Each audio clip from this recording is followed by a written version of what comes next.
వెర్రి మనిషిని దేవుని పని కోసం రిక్రూట్ చేసుకున్నాడు. ఆమె పరిశుద్ధుడైన దేవుని నామము సదాకాలము స్తుతించబడును గాక. ఈ పని రానటువంటి వాళ్ళకి, ఈ తెలివి తక్కువ మనుషులకి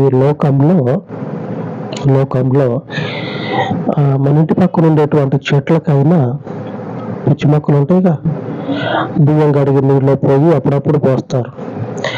ఈ తెలివి తక్కువ వాళ్ళకి ఎంత విలువ అనేది కూడా ఉండదు, చెట్లకి ఇచ్చే విలువ కూడా ఉండదు. అటువంటిది దేవుని పని కోసం ఈ వెర్రి మనుషులని రిక్రూట్ చేసుకున్నాడంట. ఆమె దేవుని పని కోసం నియమించుకున్నాడు.